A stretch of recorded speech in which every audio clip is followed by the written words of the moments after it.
ከላይ በቀረበው ሐሳብ መሰረት ኦሮምኛ ከአማርኛ ጋር የፌዴራል የሥራ ቋንቋ ከሆነ በትምህርትነት የሚሰጡ ቋንቋዎች ላይም ተመሳሳይ ለውጥ ማድረግ የግድ ነው። በዚሁ መሰረት አማርኛን እንደ አፍ መፍቻ በሚማሩት እንደ አማራ፣ አዲስ አበባ ባሉ ቦታዎች ኦሮምኛን በፌዴራል ቋንቋነት ቢማሩ በሁሉም የኢትዮጵያ ክልሎች በትምህርትነት የሚሰጡ ቋንቋዎች 3 ይሆናሉ። እዚህ ላይ በ1990 እና 91 በአማራ ክልል የተደረገው የሁለተኛ ቋንቋ ትምህርት ጥናት ኦሮምኛ በአንደኝነት መመረጡን ልብ ይሏል። አማርኛና ኦሮምኛን የፌዴራሉ ኦፊሻል የሥራ ቋንቋዎች ከሆኑ ከሁለቱ ክልሎች ውጭ ያሉ ተማሪዎች ሁለቱንም ቋንቋዎች ይማራሉ ወይስ አንዱን የሚለው ነው። በእርግጥ በኦሮሚያ ክልል አሁንም ሁለቱንም ቋንቋዎች ይማራሉ። በአማራ ክልል ደግሞ አማርኛ እንደ አፍ መፍቻ ስለሚሰጥ ኦሮምኛ ቢጨመር የቋንቋ ትምህርት አይነቶች ከ3 አይዘሉም። ጥያቄው የሚመለከተው እንደ ትግራይና ሶማሊያ ያሉትን ከሁለት አንዱን ኦፊሻል ቋንቋ በአፍ መፍቻነት በማይናገሩ ክልሎች ነው።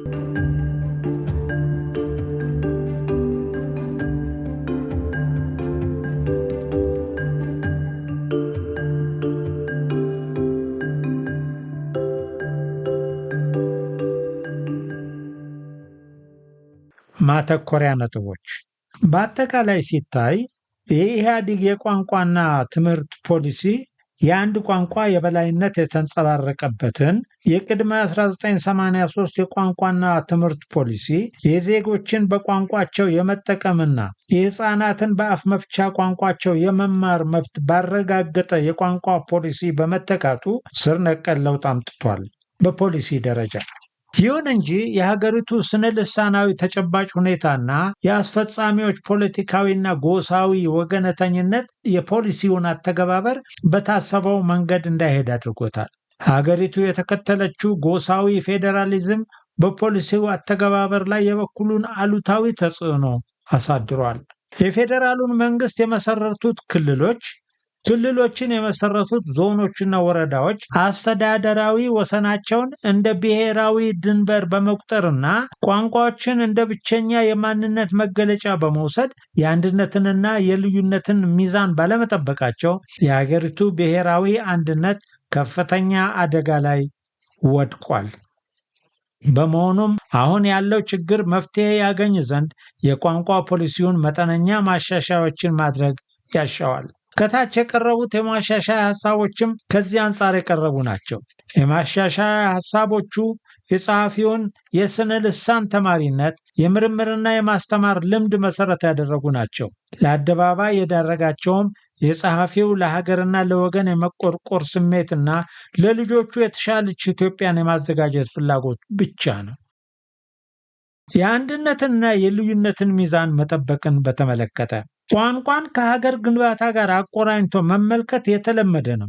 ብዙ ጊዜ በአንድ ሀገር ውስጥ በርካታ ቋንቋዎችን የሚናገሩ ሕዝቦች መኖራቸው ለሀገራዊ አንድነት እንደ ስጋት ወይም እንደ ችግር ሲወሰድ፣ አንድ ቋንቋ ብቻ የሚነገርበት ሀገር ጠንካራ ብሔራዊ አንድነት እንዲኖረው አስቀድሞ የተመቻቸና የሀገር ግንባታ ሂደቱም ቀና ተደርጎ ይቆጠራል። ይሁን እንጂ በአንድ ሀገር ውስጥ የአንድ ወይም የበርካታ ቋንቋዎች መነገር ብቻውን ለአንድነት መኖር ወይም አለመኖር ምክንያት አይሆንም። ዋናው የሀገሪቱ ዜጎች የሚተዳደሩበት ስርዓት ፍትሐዊና ዲሞክራሲያዊ መሆን ያለመሆኑ ነው።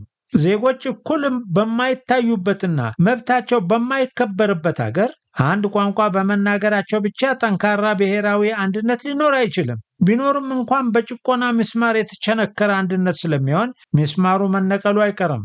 ያኔ አንድነቱ ይፈርሳል። ቋንቋ ከተናጋሪው ግለሰብና ማህበረሰብ አጠቃላይ ስነልቦና ጋር ያለው ቁርኝት እጅግ ጠንካራ፣ እንዲያውም ከሌላው የማንነት ዓላማ ሊነጠል የማይችል ብሎም የአጠቃላይ ማንነቱ ማኖሪያ ካዝናና መገለጫ ምልክት ነው። በቋንቋና በባህል የተነሳ በማህበረሰብ ላይ የሚደርስ ጭቆና በሌላ ምክንያት ከሚደርሱት በሌሎች የበለጠ ማህበረሰባዊ ቀውስ ያስከትላል።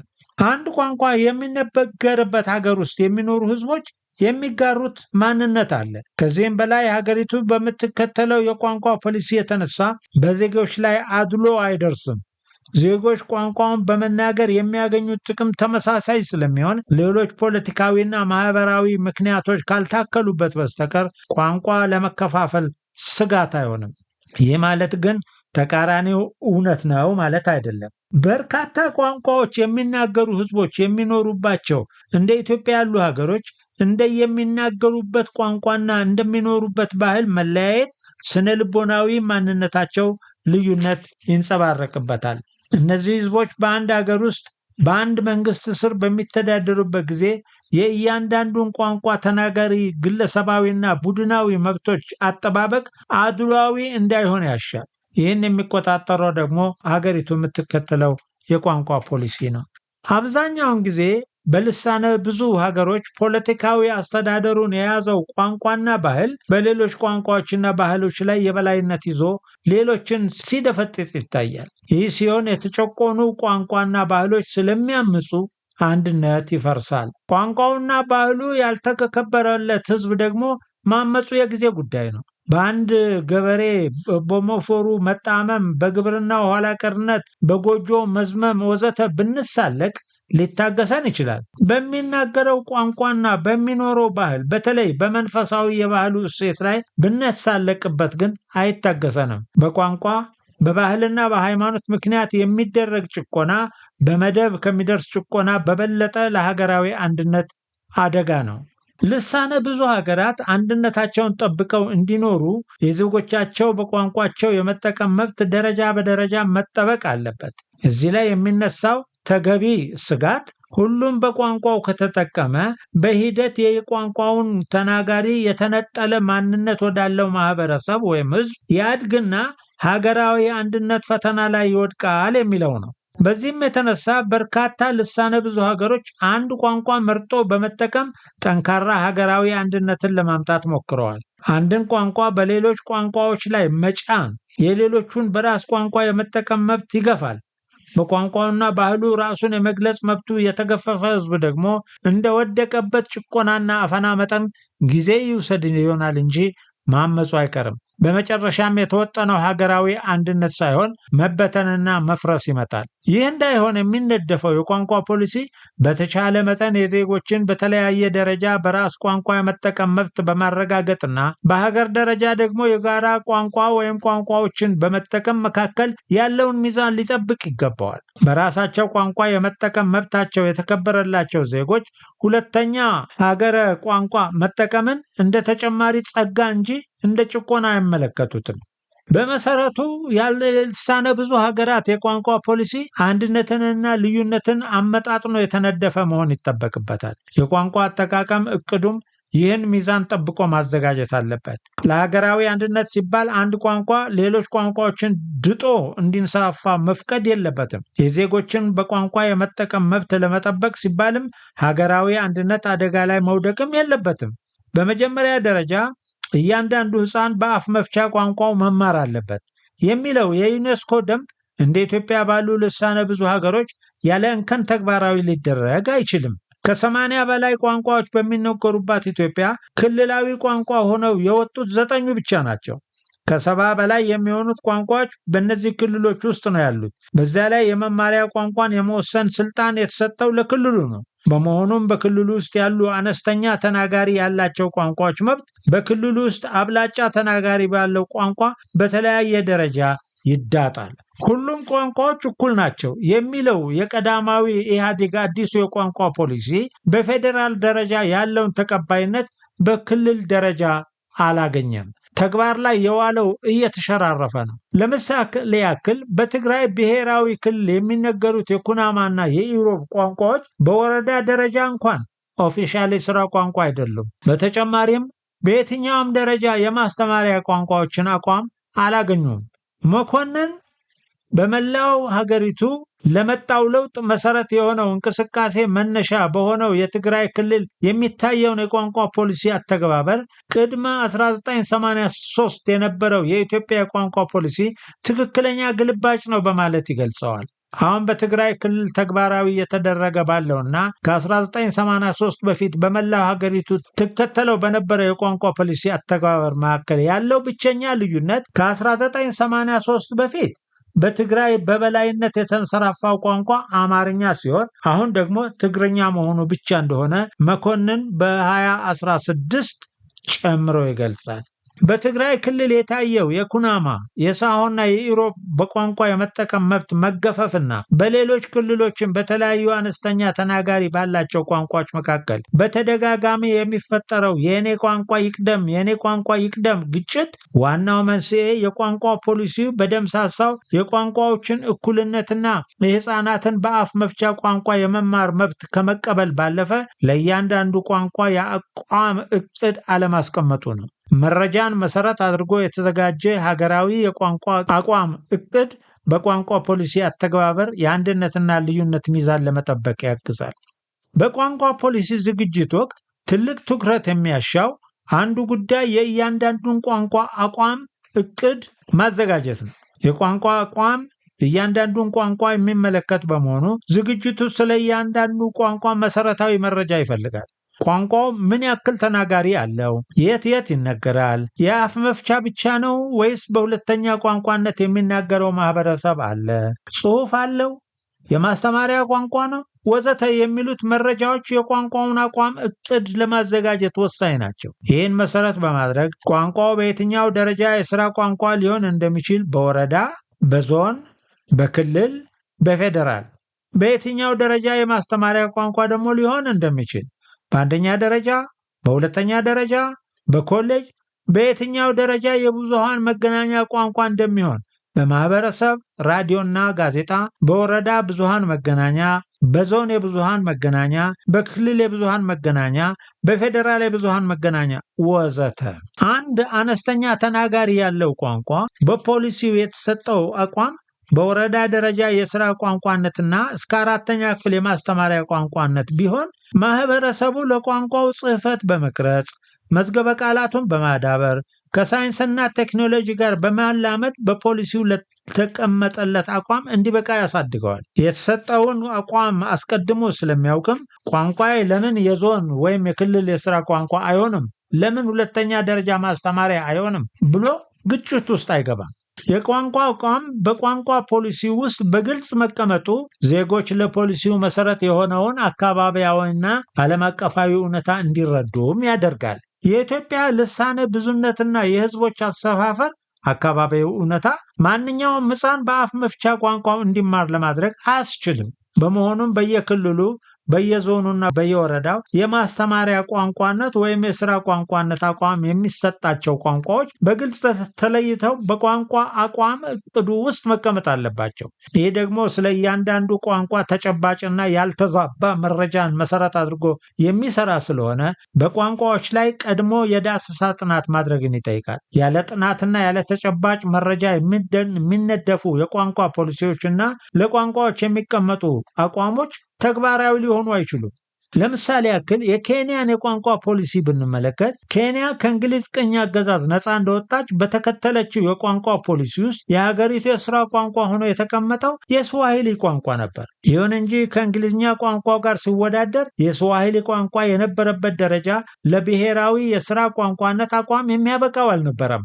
በዚህም የተነሳ የስነ ልሳን ምሁራን ፖሊሲው ተግባራዊ ሊሆን እንደማይችልና የሀገሪቱ የሥራ ቋንቋ መሆን ያለበት እንግሊዝኛ እንደሆነ አበክረው ተሟግተዋል። ለምሁራኑ ውቶታ የነፃዋ ኬንያ የመጀመሪያው ፕሬዝዳንት ጆሞ ኬንያታ የሰጡት ምላሽ ስዋሂሊ አላደገም፣ የሀገሪቱ ብሔራዊ ቋንቋ መሆን ያለበት እንግሊዝኛ ነው የምትሉት? ያለ እንግሊዝኛ ምርምር ማድረግ የማትችሉ ምሁራን ጓዛችሁን ጠቅልላችሁ ከእንግሊዞች ጋር መሄድ ትችላላችሁ የሚል ነበር። የሚገርመው ደግሞ ጆሞ ኬንያታ የሀገሪቱ ፓርላማ የመጀመሪያ ስብሰባ ላይ የሀገሪቱ የሥራ ቋንቋ ስዋሂሊ መሆኑንና ከሚቀጥለው ስብሰባ ጀምሮ የፓርላማው ውይይት የሚደረገው በስዋሂሊ እንደሆነ የተናገሩት በእንግሊዝኛ መሆኑ ነው።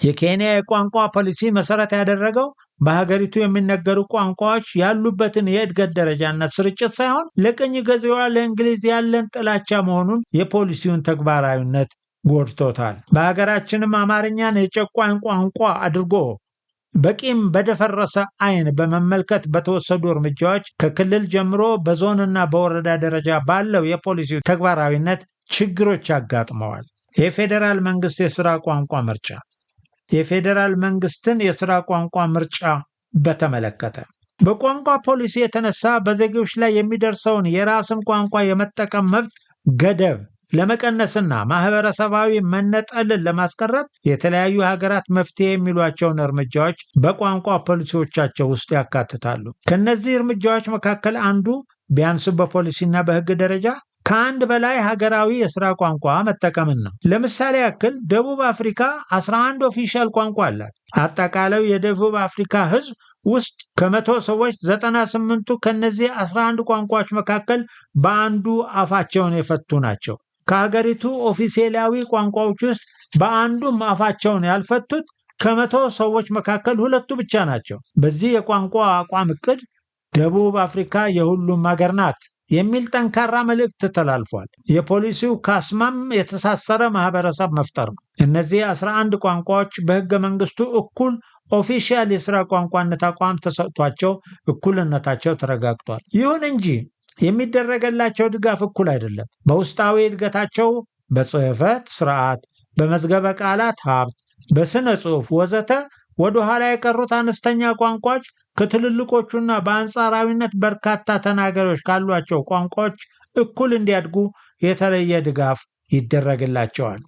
ኢትዮጵያ በፌዴራል ደረጃ በብቸኝነት የምትጠቀምበት የሥራ ቋንቋ አማርኛ ብቻ ነው። አማርኛ ቀደም ባሉትም መንግስታትም በብቸኝነት የሀገሪቱ የሥራና የትምህርት ቋንቋ ሆኖ በመቆየቱ የተነሳ ለዚህ አቋም የሚያበቃ የሥርዓተ ጽሕፈትና የሥነ ጽሑፍ እድገት አዳብሯል። በአፍ መፍቻ ተናጋሪ ብዛትም ከኦሮምኛ ቀጥሎ ሁለተኛ ሲሆን ከፍተኛ የሁለተኛ ቋንቋ ተናጋሪም አፍርቷል። ይሁን እንጂ ከአማርኛ ጎን ለጎን ከፍተኛ የአፍ መፍቻ ተናጋሪ ያላቸው ቋንቋዎች ወደ የፌዴራል የሥራ ቋንቋ እንዲያድጉ አልተደረገም። የአንድ ስነ ልሳነ ብዙ ሀገር የቋንቋ ፖሊሲ በሀገሪቱ ውስጥ የሚነገሩ ቋንቋዎችን ከስርጭታቸውና ካላቸው የተናጋሪ ብዛት አንጻር ከግምት ማስገባት ይጠበቅበታል። አብዛኛውን ሕዝብ ተጠቃሚ ያላደረገ የቋንቋ ምርጫ የተነሳ በዜጎች ላይ የተጨቋኝነትና የተገላይነት ስሜት ይፈጥራል። ልሳነ ብዙ ሀገራት ከአንድ በላይ ኦፊሻል የሥራ ቋንቋ የሚጠቀሙበት አንዱ ምክንያትም ይኸው ነው። አብዛኞቹ የዓለማችን ሀገሮች አንድ ወይም ሁለት ኦፊሻል የሥራ ቋንቋ አላቸው። ጥቂት ሀገሮች ደግሞ አንድም ኦፊሻል ቋንቋ የላቸውም። አንድ ሀገር ኦፊሻል ቋንቋ የለውም ማለት የሀገሪቱ የሥራ ቋንቋ ሕገ መንግስታዊ ድጋፍ የለውም ማለት ነው። ለምሳሌ በአሜሪካ በሥራ ቋንቋነት የሚያገለግለው እንግሊዝኛ በሕግ ኦፊሴላዊ የሀገሪቱ የሥራ ቋንቋ መሆኑ አልተደነገገም።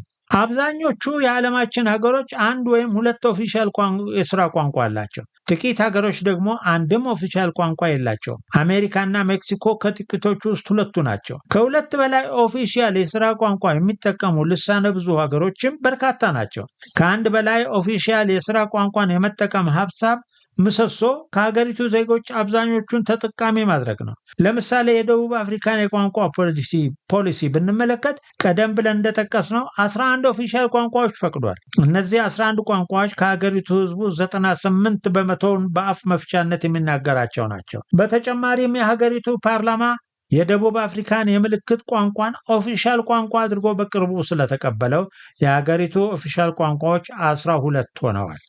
በዚህ ጽሑፍ ውስጥ የተጠቀሱት የቋንቋዎች ተናጋሪ ብዛት በሙሉ በ1999 ዓ.ም የሕዝብና ቤት ቆጠራ መሠረት ያደረገ ነው። ወደ ኢትዮጵያ ተመልሰን የአፍ መፍቻ ተናጋሪዎችን ስርጭት ብንመለከት ከጠቅላላው የሀገሪቱ ሕዝብ 33.8 በመቶ ኦሮምኛ፣ 29.3 በመቶ አማርኛ፣ 6.25 በመቶ ሶማልኛ እና 5.86 በመቶ ትግርኛ ይናገራሉ። እነዚህ አራት ቋንቋዎች በወቅቱ ከ5 በመቶ በላይ የአፍ መፍቻ ተናጋሪ የነበራቸው ናቸው። በዚያን ጊዜ ወደ 5 በመቶ የተጠጋ ተናጋሪዎች የነበሩት ሲዳምኛም 4.84% ነበረ።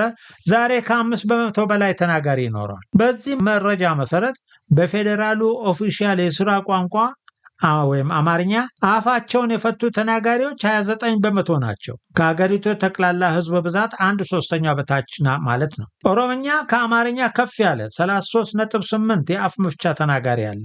ኦሮምኛ በኦፊሻል ቋንቋነት ቢጨመር ከሀገሪቱ አጠቃላይ ሕዝብ ውስጥ 63.1 በመቶ ከግማሽ በላይ የፌዴራሉን ኦፊሻል የሥራ ቋንቋዎችን አማርኛና ኦሮምኛን በአፍ መፍቻነት የሚናገር ይሆናል ማለት ነው። አንዱ ቋንቋ በመጨመር ይህን ያክል ሕዝብ ተጠቃሚ ማድረግ ትልቅ አዎንታዊ እርምጃ ነው። ለምሳሌ የህንድን የቋንቋ ፖሊሲ ብንመለከት እንግሊዝኛንና ህንዱን ኦፊሻል ቋንቋ አድርጎ መሸፈን የቻለው 30 በመቶ ያህሉን የአፍ መፍቻ ቋንቋ ተናጋሪ ነው። አሁን ባለው ሁኔታ አማርኛ ላይ ኦሮምኛን በመጨመር 2 የፌዴራሉ ኦፊሻል ቋንቋዎችን መገልገል ተገቢ ነው። እነዚህ ቋንቋዎች ካላቸው ከፍተኛ የአፍ መፍቻ ተናጋሪና ከደረሱበት ውስጣዊ እድገት፣ የጽሑፍ ስርዓት፣ የማስተማሪያ ቋንቋነት፣ በመንግስት ቢሮዎች በስራ ቋንቋነት በማገልገል ወዘተ አንጻር ለፌዴራል የስራ ቋንቋነት የሚመጥን አቋም አላቸው። የሚያስፈልገው ወጪያዊ ሁኔታዎች የስነ ልቦናና ኢኮኖሚ ላይ መስራት ነው።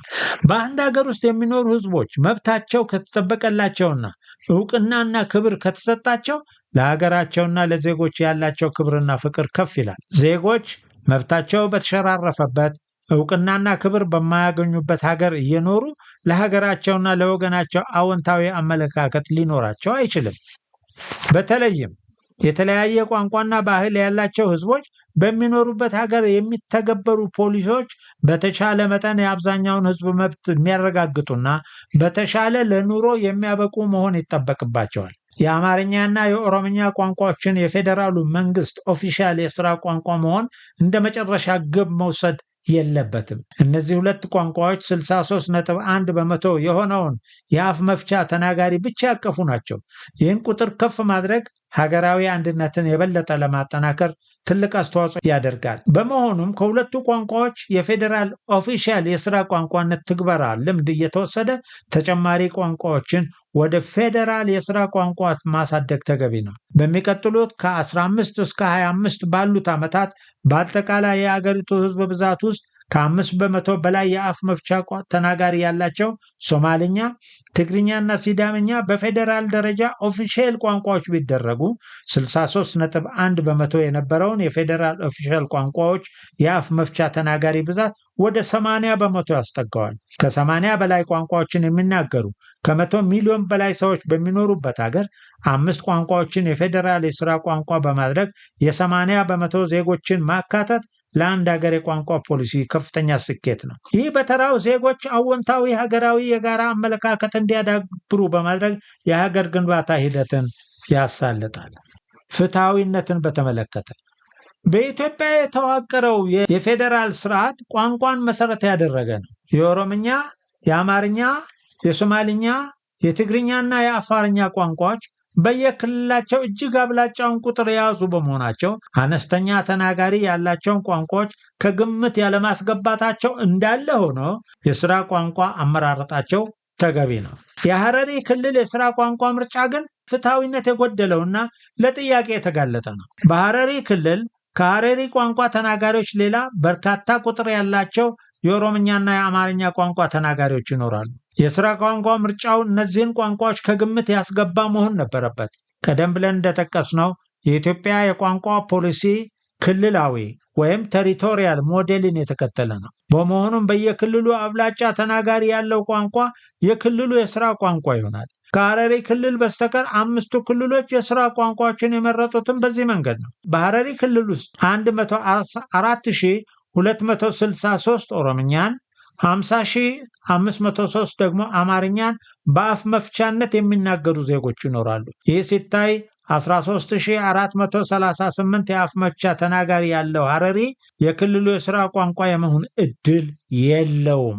በዚህ ክልል ውስጥ ቀደም ብሎ እንደተጠቀሰው በማንኛውም ደረጃ የሥራና የትምህርት ቋንቋ ሊሆን የሚገባው አብላጫ ተናጋሪ ያለው ቋንቋ ነው። አንዳንድ ጊዜ ደግሞ ከአብላጫ ተናጋሪ ሌላ የሚታዩ ነጥቦች ይኖራሉ። ለምሳሌ ያክል በደቡብ ሕዝቦች ክልል አብላጫ የአፍ መፍቻ ተናጋሪ ያለው ሲዳሞኛ ቢሆንም 14,929,548 የክልሉ አጠቃላይ ሕዝብ ቁጥር አንጻር ያለው ድርሻ 19.83 በመቶ ብቻ ነው። በመሆኑም በክልሉ በርካታ ቋንቋዎች የሚነገሩ ከመሆኑ አንጻር በርካታ በክልል ቋንቋ አፋቸውን የፈቱ ሰዎች በሁለተኛነት የሚናገሩት አማርኛ የክልሉ የሥራ ቋንቋ እንዲሆን ተደርጓል። ተገቢም ነው። ሐረሪ የክልል የሥራ ቋንቋ አቋም ማግኘቱና ከዚያ ጋር ተያይዞ ውስጣዊና ውጫዊ እድገቱ መበልጸጉ ለተናጋሪዎቹ ብቻ ሳይሆን በአጠቃላይ ለኢትዮጵያም አንድ አዎንታዊ እርምጃ ነው። ችግሩ የሚመነጨው የቋንቋ ፖሊሲ መሰረት አብላጫ ተናጋሪ ሆኖ ሳለ የክልሉ የሥራ ቋንቋ የሆነው ሐረርኛ ያለው የአፍ መፍቻ ተናጋሪ በክልሉ ውስጥ ከሚኖሩት የኦሮምኛና የአማርኛ የአፍ መፍቻ ተናጋሪዎች እጅግ ያነሰ መሆኑ ነው። በሚሊዮን የሚቆጠር ሕዝብ የሚናገራቸው እንደ ሲዳማ 2.96 ሚሊዮን ተናጋሪ፣ ወላይታ 1.7 ሚሊዮን ተናጋሪ እና ሀዲያ 1.3 ተናጋሪ ያሉ ቋንቋዎች የዞን የሥራ ቋንቋ ለመሆን ሲውተረተሩ ሐረሪ በ13438 የአፍ መፍቻ ተናጋሪ የክልል የሥራ ቋንቋ መሆኑ ፖሊሲው ከተነሳበት መሠረታዊ ነጥብ አንጻር እጅግ ፍትሐዊነት የጎደለው ነው። በቀዳማዊ ኢህአዴግ የቋንቋ ፖሊሲ ውስጥ የተከሰቱት ችግሮች ውስጥ አብዛኞቹ በፖሊሲው አወጣጥ ሳይሆን በፖሊሲው አተገባበር በየደረጃው በተደረገ መሸራረፍ የተፈጠሩ ናቸው። ይህን ለማስተካከል የሚቻለው ደግሞ በዋናነት አጠቃላይ የቋንቋ ፖሊሲው የቋንቋዎችን ዝርዝር መነሻና መድረሻ አቋም በሚያመለክት እቅድ ሊደገፍ ነው። ለምሳሌ 5 ሚሊዮን የአፍ መፍቻ ቋንቋ ተናጋሪ ያለው ቋንቋ በሀገሪቱ ውስጥ የሚኖረው አቋም ምንድን ነው? ማስተማሪያ ቋንቋ የሚሆነው በየትኛው የትምህርት እርከን ነው? በትምህርት አይነትስ የሚሰጠው እስከ የትኛው የክፍል ደረጃ ነው? የብዙሃን መገናኛ ቋንቋ የሚሆነውስ በወረዳ፣ በዞን፣ በክልል ወይስ በፌዴራል ደረጃ ነው?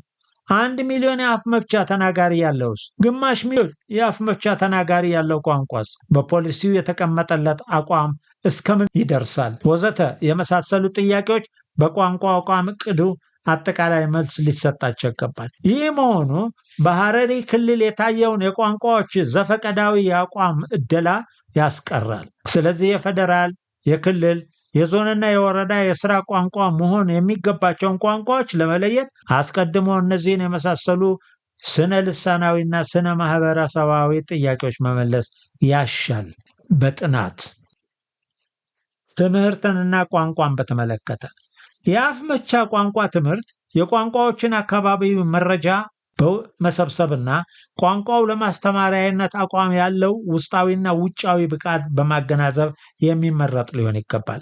በትምህርት አይነትነት የሚሰጡ ቋንቋዎችን በተመለከተ አሁን ያለው የቋንቋ ፖሊሲ ከ2 እስከ 3 የሚደርሱ ቋንቋዎችን በትምህርትነት እንዲሰጡ ያደርጋል። እንግሊዝኛ ዓለም አቀፋዊ መግባቢያ፣ አማርኛ ደግሞ የፌዴራሉ መንግስት ኦፊሻል የሥራ ቋንቋ በመሆናቸው በሁሉም ክልሎች በትምህርት አይነትነት ይሰጣሉ። ከነዚህ ሁለቱ ቋንቋዎች በተጨማሪ የክልሉን የሥራ ቋንቋ የአፍ መፍቻ ቋንቋዎችን አማርኛ አፍ መፍቻቸው ካልሆነ በስተቀር ይማራሉ። በዚህም መሰረት እንደ ኦሮሚያና ትግራይ ያሉ ክልሎች 3 ቋንቋዎችን ሲያስተምሩ እንደ አማራና አዲስ አበባ ያሉት ደግሞ የክልሉና የፌዴራሉን አንድ በመሆኑ 2 ቋንቋዎችን አማርኛና እንግሊዝኛን ያስተምራሉ። ከላይ በቀረበው ሐሳብ መሰረት ኦሮምኛ ከአማርኛ ጋር የፌዴራል የሥራ ቋንቋ ከሆነ በትምህርትነት የሚሰጡ ቋንቋዎች ላይም ተመሳሳይ ለውጥ ማድረግ የግድ ነው። በዚሁ መሰረት አማርኛን እንደ አፍ መፍቻ በሚማሩት እንደ አማራ፣ አዲስ አበባ ባሉ ቦታዎች ኦሮምኛን በፌዴራል ቋንቋነት ቢማሩ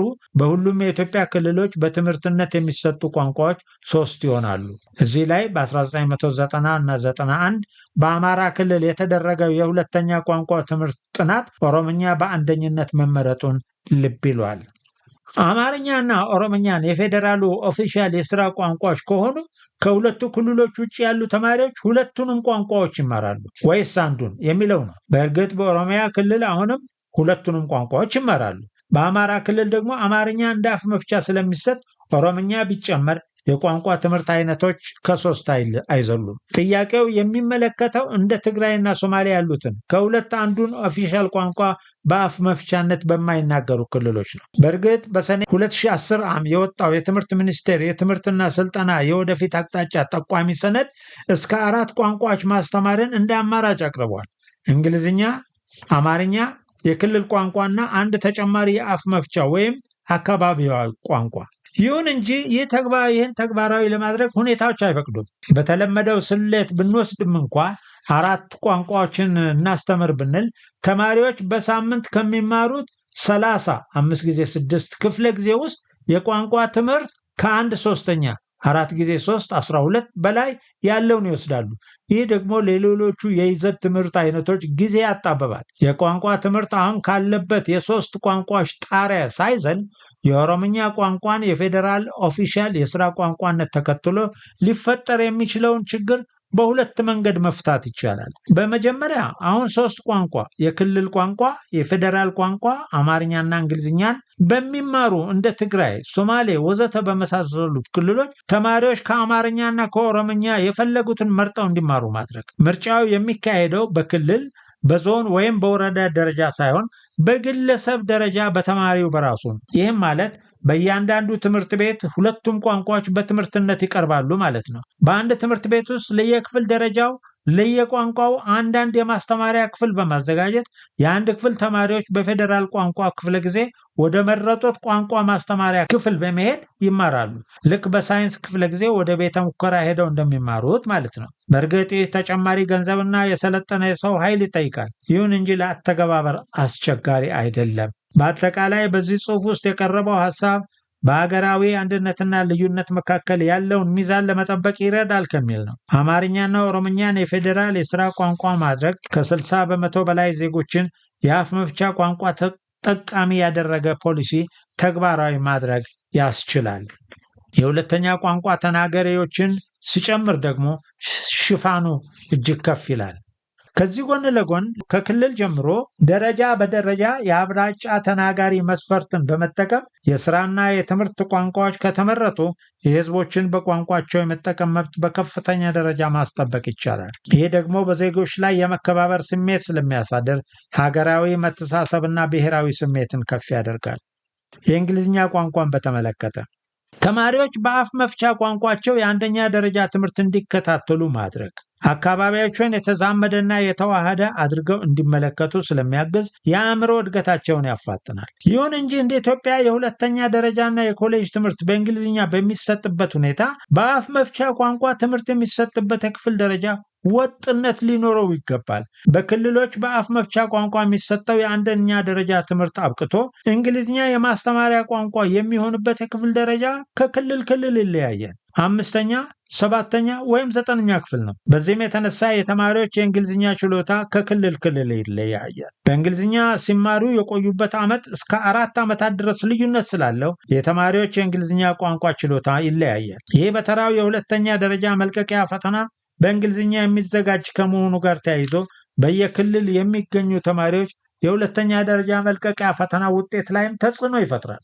አብዛኞቹ ሁለተኛ ደረጃ የጨረሱ ተማሪዎች ራሳቸውን በእንግሊዝኛ ለመግለጽ አይችሉም። ዩኒቨርሲቲ ሲገቡ በእንግሊዝኛ የሚሰጣቸውን ገለጻ አዳምጠው ማስታወሻ ለመያዝ ይቸገራሉ። በእንግሊዝኛ ቋንቋ ከሄል ማነስ የተነሳ የመጀመሪያ ዲግሪ ምሩቃን የውጭ ትምህርት ዕድል አይፈልጉም። የቋንቋ ችሎታቸው ማነስ በራስ ለመተማመናቸው ዝቅተኝነት አንዱ ምክንያት ነው። አሁን ባለው ተጨባጭ ሁኔታ ለኢትዮጵያ ዓለም አቀፋዊ ቋንቋ ለመሆን እንግሊዝኛን የሚገዳደር ቋንቋ የለም። በመሆኑም እንግሊዝኛ ከአንደኛ ክፍል ጀምሮ በትምህርትነት የሚሰጥበት ሁኔታ ብቃት ባላቸው መምህራን ተጠናክሮ መቀጠል ይገባዋል። ከዚህም በተጨማሪ አሁን በየክልሉ በማስተማሪያ ቋንቋነት የሚያገለግልበትን የክፍል ደረጃ ተመሳሳይ ከ7 እስከ 12 እንዲሆን ማድረግ ይገባል ወይም ያሻል። ስርዓተ ጽሕፈትን በተመለከተ በመጨረሻ መታየት ያለበት ከቋንቋ አቋቋምና እድገት ጋር ተያያዥ የሆነው ጉዳይ ስርዓተ ጽሕፈት ነው። በዘመነ ቀዳማዊ ኢህአዴግ በርካታ ቋንቋዎች ስርዓተ ጽሕፈት ተቀርጾላቸዋል። አብዛኛዎቹ ቋንቋዎችም ጽሑፍ የተቀረጸላቸው በላቲን ፊደል ነው። በተለይ የኩሽ ቋንቋዎች በወጥነት በላቲን ፊደል ጽሑፍ እየተቀረጸላቸው ነው። ኢትዮጵያ ውስጥ ከ4ኛው መቶ ክፍለ ዘመን ጀምሮ በመጀመሪያ በግዕዝ ከዚያም ለአማርኛ፣ ለትግርኛ፣ ለኦሮምኛ ጽሕፈት ሲያገለግል የነበረው የኢትዮጵያ ፊደል ይልቅ የላቲን ፊደል ለኢትዮጵያ ቋንቋዎች የጽሕፈት ስርዓት ቀረጻ እንዲውል እየተደረገ ነው። ለምሳሌ ያክል አፋርኛ፣ ሶማሊኛ፣ አኝዋክኛ፣ ጋሞኛ፣ ጌዲዮኛ፣ ጎፍኛ፣ ሃዲያኛ፣ ክፍኛ፣ ሲዳምኛ፣ ወላይትኛ፣ ከምባትኛ፣ ኮረቴኛ፣ ቤጀኛ፣ ኮማንኛ፣ ኩናምኛ፣ ናራኛ፣ ሸከቾና ኮንሶኛ በላቲን ፊደል ስርዓተ ጽሕፈት ከተቀረጸላቸው ቋንቋዎች መካከል የሚገኙ ናቸው።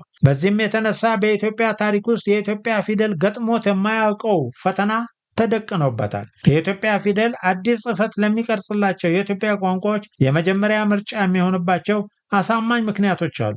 የኢትዮጵያ ፊደል እጅግ ጥቂት የፊደል ድግግሞሽና አሻሚነት በመጥበቅና መላላት ቢኖረውም አጻጻፉና አነባበቡ ከእንግሊዝኛ አጻጻፍ በተሻለ ተተንባይ ወይም ፕሬዲክትብል እና ቀጥተኛ ነው። በእርግጥ የኢትዮጵያ ፊደልን እንዳለ ለሌሎች ቋንቋዎች የአጻጻፍ ስርዓት ማዋል የማይቻልባቸው ምክንያቶች አሉ። ከእነዚህም መካከል ዋና ዋናዎቹ የኢትዮጵያ ፊደላት በሰለጠነበት የአማርኛ ቋንቋ ውስጥ የማይገኙ ድምፆች በሌሎች ቋንቋ ውስጥ መገኘታቸው፣ የረዥም አናባቢ ድምፅን የሚወክሉ ፊደላት አለመኖርና የንበት ቅላጼ ወይም ቶን ያሉ ላዕል ድምፆችን ወይም ሱፕራሲግመንታልስ የሚያመለክቱ ምልክቶች ያለመኖር ናቸው። ይሁን እንጂ ማንኛውም ቋንቋ የጽሕፈት ስርዓት የሚያበጀው የሌላውን ፊደል ሞርዶ ወይም አሻሽሎ ለራሱ ቋንቋ ተስማሚ በማድረግ በመሆኑ ቋንቋዎቹ ይህን እያደረጉ የአጻጻፍ ስርዓት ከመቅረጽ የሚያግዳቸው ነገር አልነበረም። አሁን ባለው ሁኔታ የተማሩ ኢትዮጵያውያን በሙሉ ማለት በሚቻልበት ደረጃ የኢትዮጵያን ፊደል ያነባሉ። የላቲን ፊደል የሚያነቡት ግን ጥቂቶች ናቸው። በዚህም የተነሳ የአፍ መፍቻ ቋንቋውን በኢትዮጵያ ፊደል ጽሕፈት የተማረ ሕፃን በዚህ ፊደል የሚጻፉ ሌሎች ቋንቋዎችን በቀላሉ ያነባል። በአንድ ሀገር ውስጥ ተመሳሳይ የአጻጻፍ ስርዓት ለተለያዩ ቋንቋዎች መጠቀም ለሳይንስና ቴክኖሎጂ መስፋፋትም በተለይ ለኮምፒውተር ሶፍትዌሮችና ለህትመት ቴክኖሎጂ ከፍተኛ አስተዋጽኦ ያደርጋል። ሕፃናት ለሁለት ቋንቋዎች ሁለት የተለያየ ፊደልና የአጻጻፍ ስርዓት ማጥናት ስለማይኖርባቸው የቋንቋ ትምህርታቸው ይቀላጠፋል። ከዚህም ሌላ አንዴ ፊደሉን ካወቁ በኋላ ተመሳሳይ ፊደሎች የሚጠቁሙ የሌሎች ቋንቋዎችን ጽሑፍ ሊያነቡ ይችላሉ። በእነዚህና በሌሎች ምክንያቶች የተነሳ ለኢትዮጵያ ቋንቋዎች የኢትዮጵያ ፊደል በተለይ ከአሁን በኋላ ጽሕፈት ለሚቀረጽላቸው አገልግሎት ላይ እንዲውል የፖሊሲ አቅጣጫ ቢነደፍ ለሕዝቦች የጋራ እድገት የሚያበረክተው አስተዋጽኦ የላቀ ነው።